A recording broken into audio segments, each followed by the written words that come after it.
Assalamualaikum warahmatullahi wabarakatuh.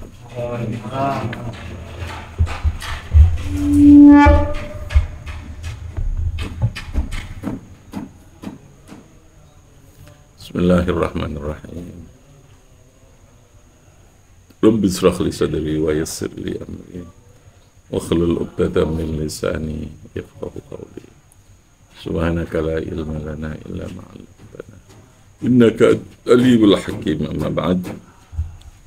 Qala al-musannif rahimahullahu ta'ala wa nafa'ana bihi wa bi 'ulumihi fid dharain amin.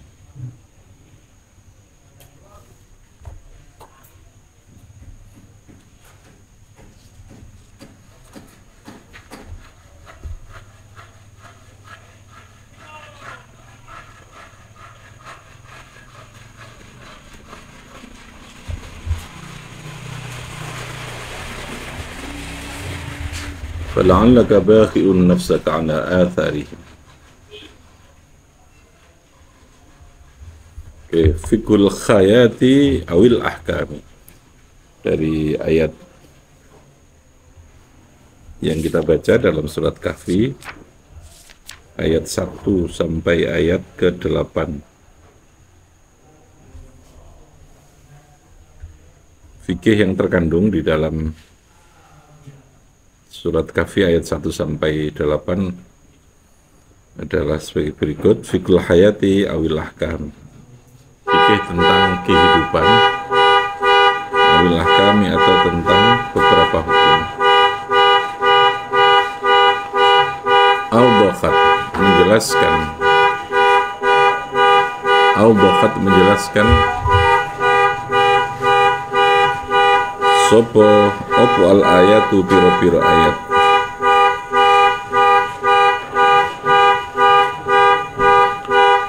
Al-Bakhat menjelaskan opo al-ayatu piro-piro ayat. Anna a'zama ni'matin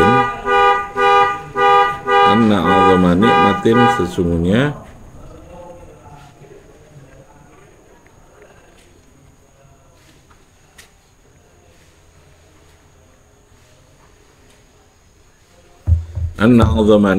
sesungguhnya luwih gedene pira-pira nikmat minallahi saking Gusti Allah ala ibadihi ing atase hambane Allah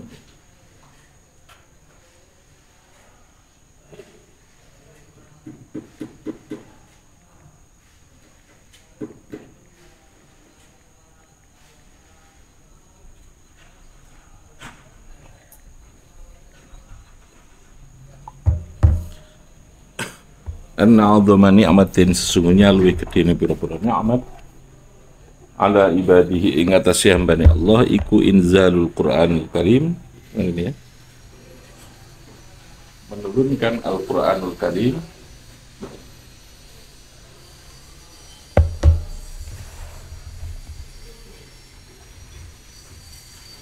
ad-dawa'u an-nafi'u li mushkilatil basyariyah. Ad-dawa'u yaitu berupa da'u obat, an-nafi'u yang menghilangkan syariati kang bangsa menungso.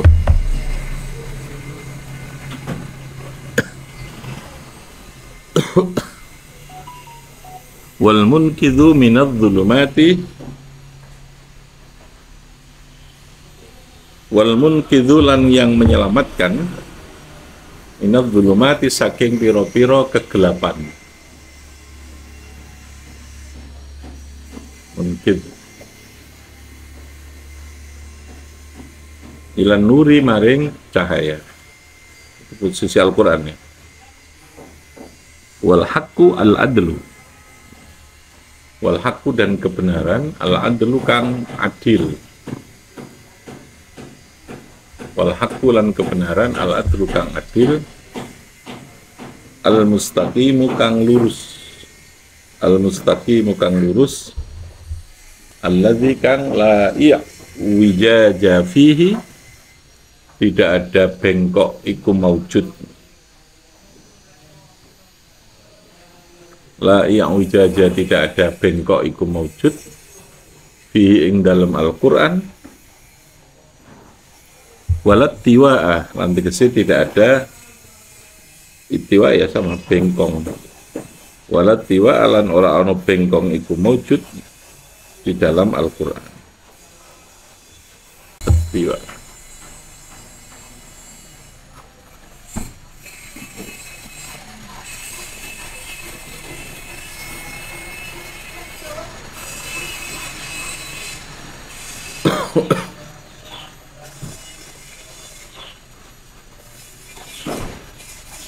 Oh, betul.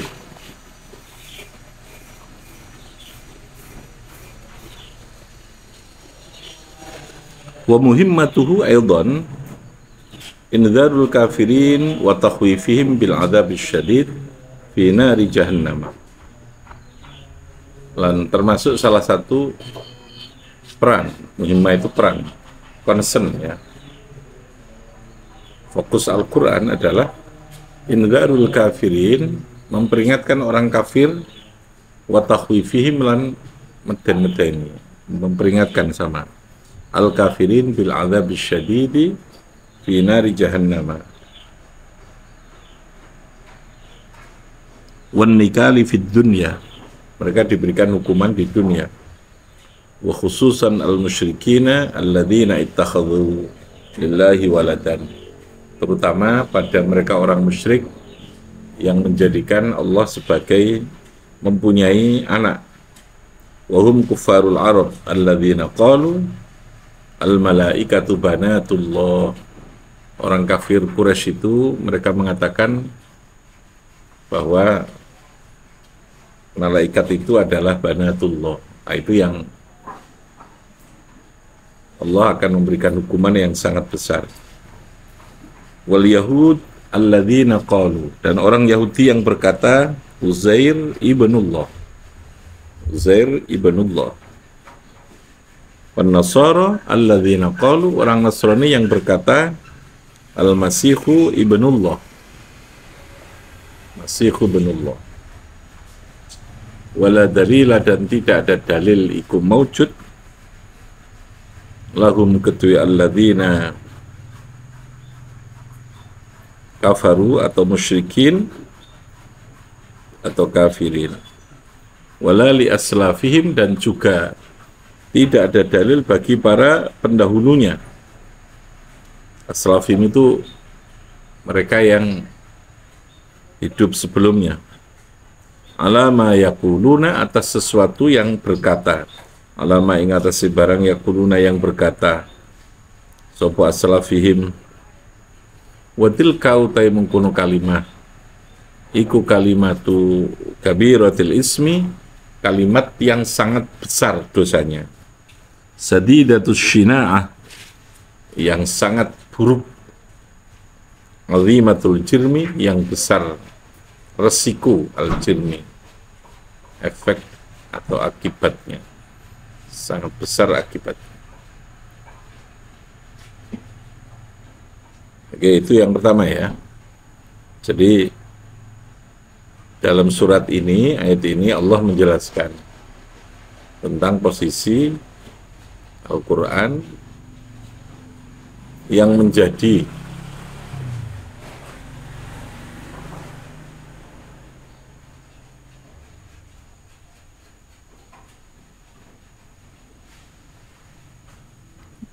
salah satu kenikmatan, nikmat ya. Jadi a'dhamu ni'matin, Al-Quran itu adalah nikmat yang paling terbesar bagi hamba Allah itu.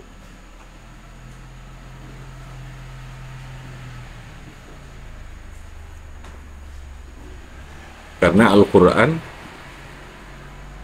menjadi obat ya untuk inzalil mushkilat, lidawa an-naji li mushkilatil basyariyah. Mushkilatil basyariyah, mushkilat itu kesulitan.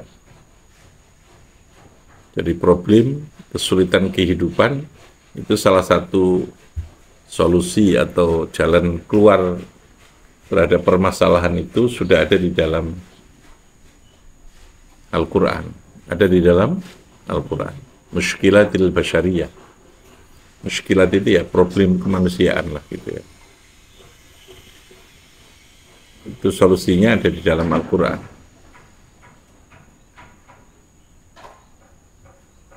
Baik secara langsung maupun tidak langsung solusi itu.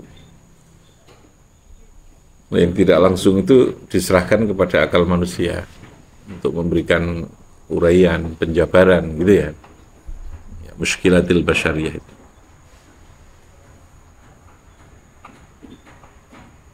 Jadi karena manusia itu saya katakan ada kompleksitas kerumitan yang luar biasa diciptakan dengan unsur dan kompleksitas yang sangat rumit ya.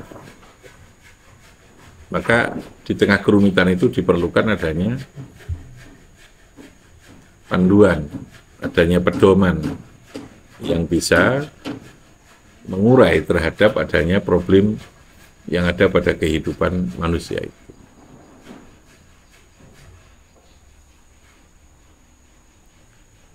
Ya, karena dia diberikan tugas tadi ini, ada tugas sebagai Abdullah, sebagai Khalifatullah fil ardi.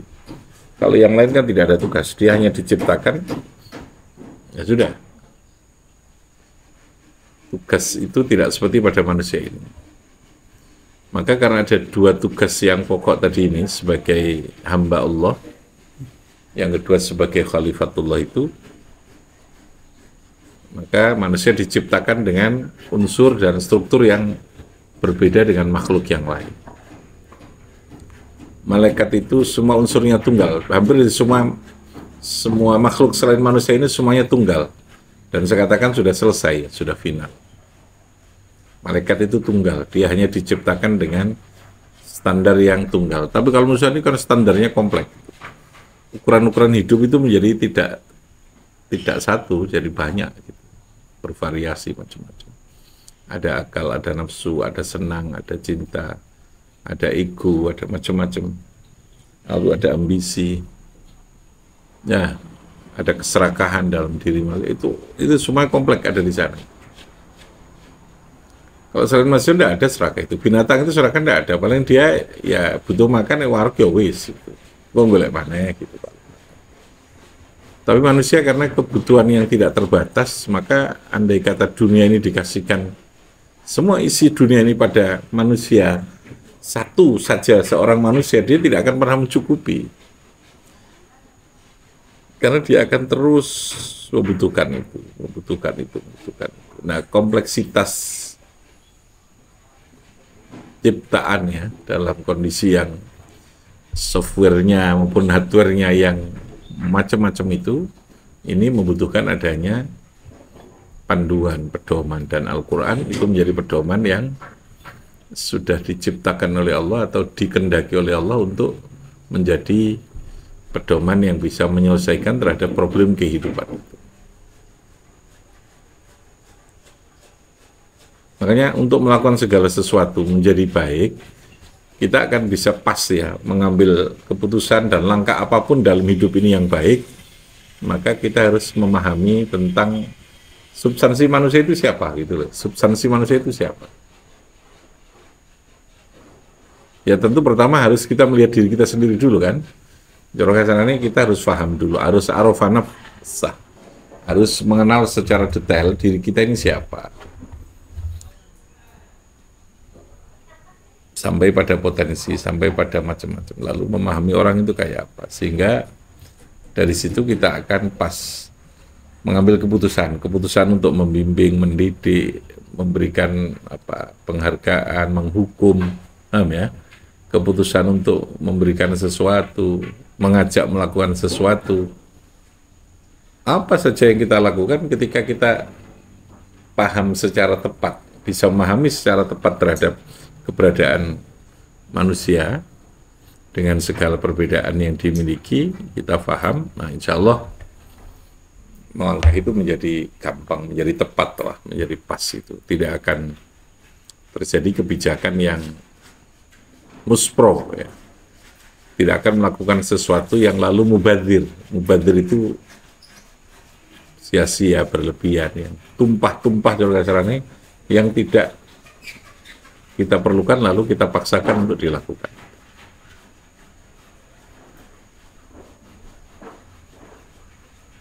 Nah, persoalannya kan kita harus memahami detail manusia itu orang per orang gitu ya. Struktur keseluruhan itu kita tahulah manusia itu ini. Tapi setiap orang itu dia lalu punya ya, karakter yang bisa berbeda. Karakter nanti dia punya potensi yang berbeda. Ada potensi, ada karakter, ada jiwa, ada perilaku, ada kebiasaan.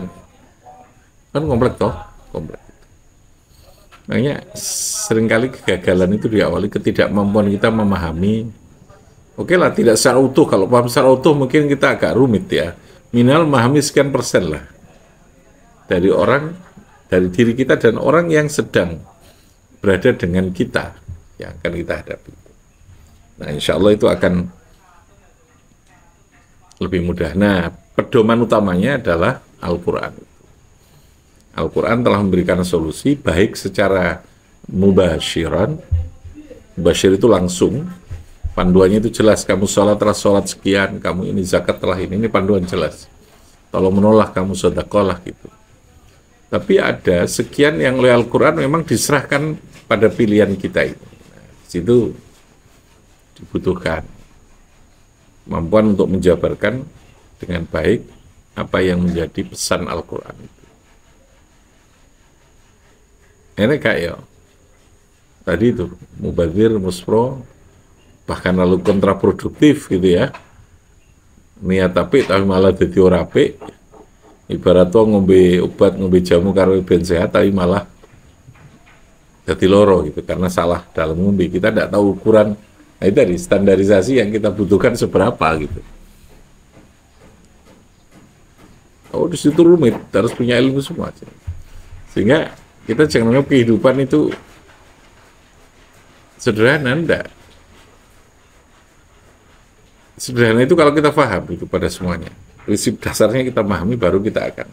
Ya kalau enggak, kompleks gitu. Kompleks. Nah, Al-Quran menjadi solusi terkait dengan kehidupan. Tadi ya, baik langsung maupun apa? Tidak langsung. Jadi kalau Anda mencari Al-Quran solusi tentang pertanian, ya tidak ada di sana. Yang ada prinsipnya. Prinsip berkeadilan, prinsip saling tolong-menolong, prinsip jangan berlebihan, macam-macam itu prinsip-prinsip. Prinsip kemanfaatan, gitu lah ya. Nah, bagaimana yang paling bermanfaat? Ya kamu sendiri yang itu. Bagaimana untuk tidak berlebihan? Itu kita akan menakar kasus per kasus, gitu. Kasus per kasus, gitu. Tanah per tanah, tidak bisa, gitu. Saling tolong-menolong, saling melengkapi, gitu kan? Saling memperkuat.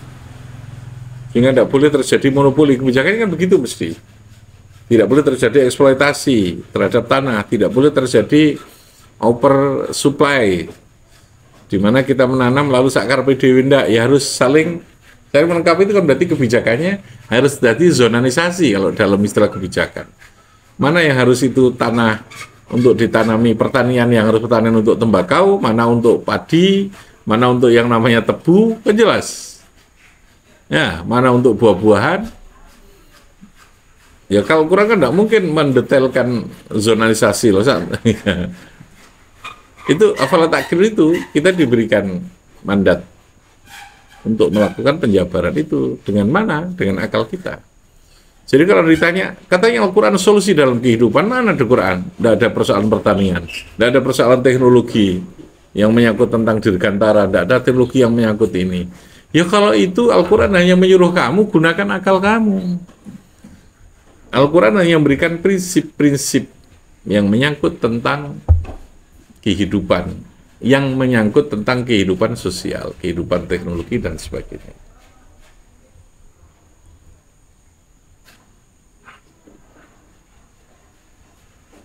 Nah itu lalu muncul ilmu itu, pengetahuan.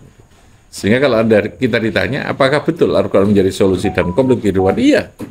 Iya.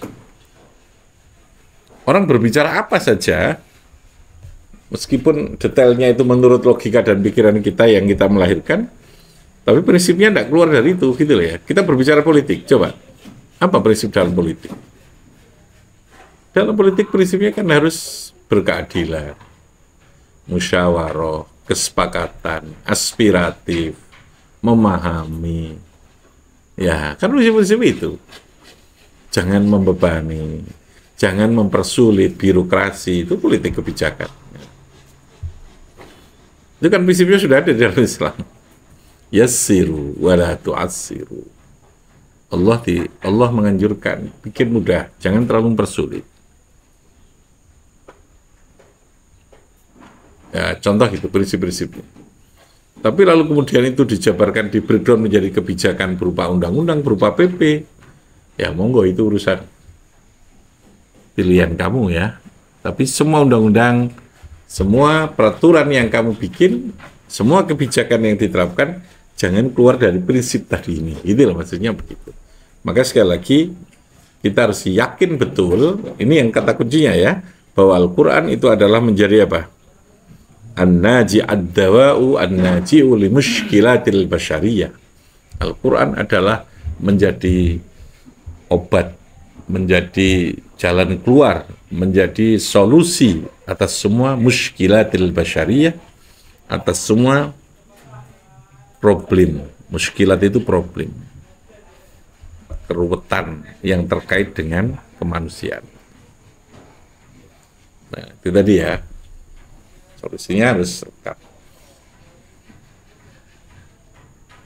Ya, contohnya beginilah, manusia ini karena diciptakan dengan ada jiwa, maka jiwa ini perlu agama. Jiwa ini perlu panduan yang bersifat ruhani gitu ya. Kita punya fisik. Fisik ini perlu kebutuhan yang sifatnya ghidaiyah. Ghidaiyah itu ya iseng bangsa makanan, yang bangsa gizi. Wong nek lesu yo kudu mangan. Nggak bisa diajak wiritan. Tapi kalau kamu gelisah hatinya, wiritan, sholat, baca Quran. Putengnya lesu kemudian dikon juga tasbih. Ayo wiritan ayo lesu. Ya tambah semaput temannya. Ada porsinya gitu. Ada porsinya. Orang gelisah hatinya lalu kemudian sekedar dijak mangan toh ya tidak bisa. Hati ini yang galau, yang gelisah, hati ini sing merasa tidak tentram ya apa? Ya dijak ngaji, jak wiritan, jak zikir, karena ala bidzikrillah wa tatmainnul qulub. Ono setelannya dewi-dewi gitu, ada setelannya sendiri-sendiri. Problemnya apa? Muskilatnya itu apa? Lalu kemudian dicarikan dawa, ya setelan. Obatnya itu apa? Muskilat.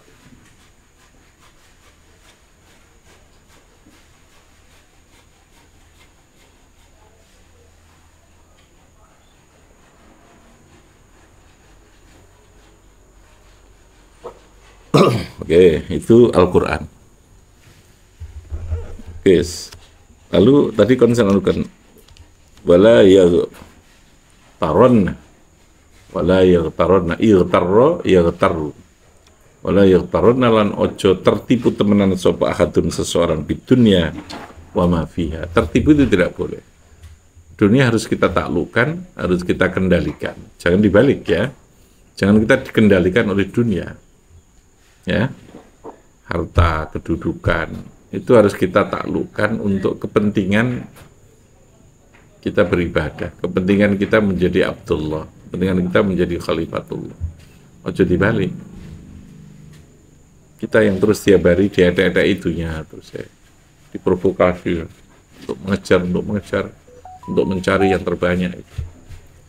Mencari itu boleh, tapi jangan karena diprovokasi. Beda, ketika kita mencari karena sebuah prinsip, ketika kita mencari dunia itu karena sebuah visi, karena sebuah niatan, tekad yang baik,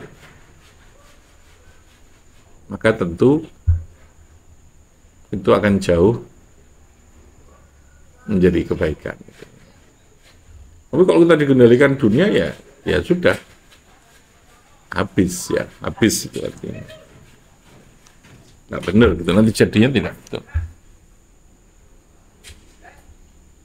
Wala yaghtarunna, jangan tertipu temenan sapa ahadun minad dunya, dari dunia, Di dunia wa malan sesuatu fiha. Dunia itu perempuan ya. Dunia itu muannas. Makanya sing paling seneng duit itu biasanya wong wedok. Biasanya. Kecuali guru Aisyah. Gak seneng ya, Mek. Butuh ngono ya. Wa ma fiha. Muannas karena ada alifnya itu di belakang. Wa malan barang fiha kang tetep ing dalam dunia min zinatin wa zakharifa wa mabahija. Min zinatin dari zina perhiasan. Ya, dianggap sebagai sesuatu yang itulah karena manusia punya gengsi, punya harga diri, punya macam-macam ya. Ya, punya ambisi dan sebagainya itu lalu kemudian cenderung menjadikan dunia itu wa zakhar wa mabahija. Fatilka lil ikhtibari wal imtihan, sesungguhnya itu adalah untuk ikhtibar, menguji. Liyu'rafa as-salihun, supaya bisa diketahui mereka yang solih, al-abrar minal musidin al-fujjar. Jadi dunia ya, sesuatu yang selain akhirat yang tidak bisa dikapitalisasi itu untuk menjadi akhirat itu namanya dunia. Ya, itu namanya dunia. Sing ketoke ibadah, tapi kalau ibadah itu ternyata motivasinya adalah dunia, ya dia akan menjadi dunia. Akhirat itu bila mana kita melakukan sesuatu yang lalu punya nilai di akhirat. Saya ulangi ya, punya apa? Nilai di akhirat. Macul itu kan dunia. Dia bisa menjadi akhirat kalau kita niati dengan niatan yang benar, yang baik. Karena niatan yang baik akan menjadikan nilai nanti. Macul ini akan punya nilai, ya Allah.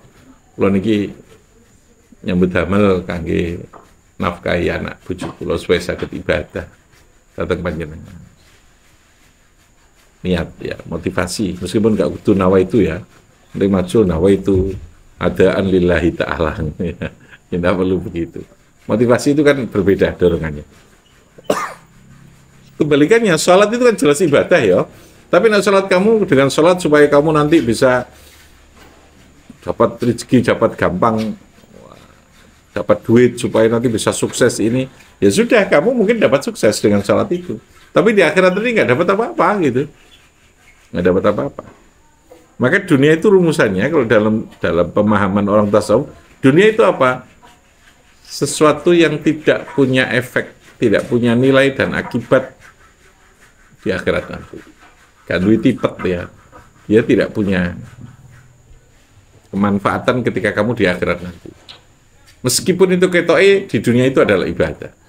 Sama dengan orang ngulang. Ngulang itu kan ilmu. Mestinya kan itu dekat dengan ibadah kan gitu. Tapi kamu ketika ngajar, ketika kita ngulang, ketika ngaji begini ini, kalau tujuannya adalah untuk dunia, ya sudah. Menjadi dunia itu. Paham ya? Makanya motivasi dan niat itu menjadi sangat penting. Dan tentu indikator dari motivasi itu adalah perilaku, keikhlasan, dan macam-macamnya. Tidak bisa hanya sekedar di mulut gitu. Motivasi. Paham ya? Itu dunia itu. Jadi segala sesuatu yang di dunia ini adalah menjadi imtihan. Allah ingin menguji apakah kita betul-betul menjadikan dunia ini untuk bagian dari ibadah kita kepada Allah, atau kita justru menjadi sesuatu yang dikooptasi ya, dikendalikan oleh dunia itu, hidup kita ini. Menjadi abdul dunia, abdul mal. Tidak lagi Abdullah, tapi menjadi abdul mal. Menjadi hamba harta. Paham ya? Pagi mesti wae salat subuh malah tangi ngedusi sapi nih. Gitu. Nyekel sapi, ngekeman sapi, ngumbah mobilnya. Dia malah tidak itu. Itu kan abdul mobil, abdul sapi jadinya. Hamba sapi, hamba sawah, tidak lagi Abdullah itu. Ngingu sapi itu baik-baik itu boleh. Yang tidak boleh itu motivasinya tadi itu, dorongannya. Maka jadikanlah semua yang dunia untuk akhirat, jangan dibalik. Jangan sampai sesuatu yang akhirat itu untuk dunia. Ya. Di situ ada niat, ya, motivasi itu. Jadi harus dibalik ya. Jadikan semua sing ketoke dunia, apalagi yang ketoke akhirat harus tetap menjadi akhirat, harus semuanya menjadi akhirat. Jangan dibalik, jangan sampai sesuatu yang ketoke akhirat kita melakukan ibadah tapi justru tidak dapat di akhiratnya, hanya sekedar itu menjadi dunia.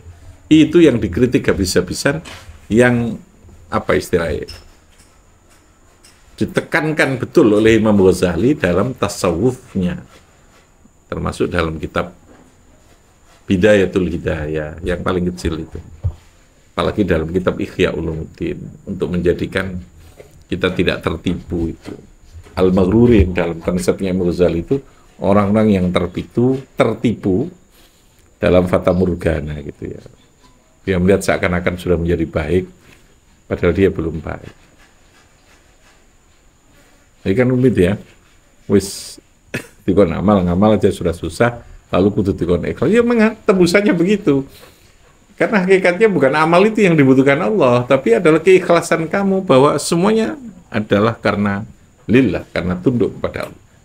Allah kan tidak butuh ngaji kita, tidak butuh sholat kita. Sholat itu media kepatuhan, paham ya? Yang harus kita lakukan karena itu wajib.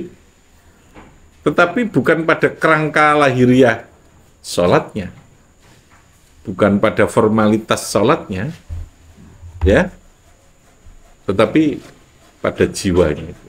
Jiwanya di mana? Ya, lillah tadi. Dan itu manusia. Kalau manusia sudah bisa begitu, insya Allah muskilatid dunia tadi ya, problem kemanusiaan, problem dunia itu akan mudah diatasi. Tapi sekali lagi itu kan sebuah harapan. Karena Al-Quran sendiri sudah menggambarkan, ya tidak mungkin lah, kan manusia itu diciptakan memang begitu, potongannya macam-macam. Ya, makanya kemarin saya katakan, kita harus punya standar pada batas otoritas mana kita melakukan sesuatu. Oke ya.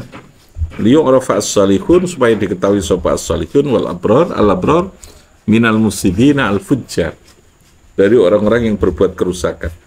Summa ma'aluha ilal fana'i waz zawal wad dimari wal khat. Kemudian semuanya akan berada dalam kehancuran, kehilangan dan macam-macam. Warruju ilal malikillahi dayyan, dan semua akan kembali kepada zat pemilik kehidupan ini, yaitu Allah. Liyujza kullu insanin bi'amalihi, liyujziya supaya diberikan pembalasan sapa kullu insanin bi'amalihi. Wa idza kana huwa al-masir al-makhtum, kalau itu sesuatu yang perjalanan hidup yang akan terjadi yang sudah bersifat pasti, fala ta'sa wa la tahzan ayyuhar rasul. Ini bicara tentang Kanjeng Nabi. Kamu jangan putus asa, jangan susah wahai Rasul, ala ma tara wa tasma'u fid dunya, atas apa yang kamu lihat dan kamu dengarkan di dunia. Wala hajata li'ita'abi nafsika, kamu tidak perlu untuk mempersulit diri kamu. Wa ilaki, apalagi lalu merusak, menghancurkan diri Muhammad. Wa qatliha bisa babi tawallihim wa yaradhim anka, karena mereka berpaling tidak mau mengikuti apa yang kamu sampaikan. Wa adam imanim bil Quran wa asafan ay hazanan, dan terlalu susah, aziman wa ghadaban ala kufrihim, dan marah atas kekafiran mereka. Intinya itu. Jadi orientasi kepada Nabi Muhammad, ya, Allah memperkuat posisi Nabi Muhammad sebagai seorang Rasul yang menyampaikan, dan lalu posisinya apa? Dunia ya seperti itu Muhammad. Al-Quran untuk muskilatil basyariyah. Tapi sekali lagi karena manusia diciptakan kompleksitas itu, ya begitulah. Gampangannya ngono, modeli. Tapi yakinlah, saya akan berikan, kata Allah, imbalan, akan memberikan semua apa yang dilakukan itu nanti secara adil akan saya berikan. Sing apik ya tak kaya apik, sing elek tak kaya elek. Gampangannya gitu. Oke. Nah, sekali lagi, Al-Quran adalah apa? Penyelesai atas muskilatil basyariyah. Apa? Muskilatil basyariyah. Al-Quran adalah solusi, adalah problem. Kalau ada orang menafsirkan Al-Quran lalu itu menjadi problem kehidupan, tafsirnya pasti salah. Gitu aja sudah ya. Tafsir sing sakar PDW itu ya. Sudah diraki tafsir. Jadi pemahaman, tafsir itu kan pemahaman. penjelasan pemahaman atas agama, atas Al-Quran, kok lalu pemahaman itu menjadi problem bagi kehidupan, maka pemahaman itu pasti keliru. Pasti keliru. Karena Al-Quran adalah ad-dawa an-naji' li mushkilatil basyariyah. Dia menjadi solusi atas problem kehidupan. Rabbi fanfa'na bi barakatihim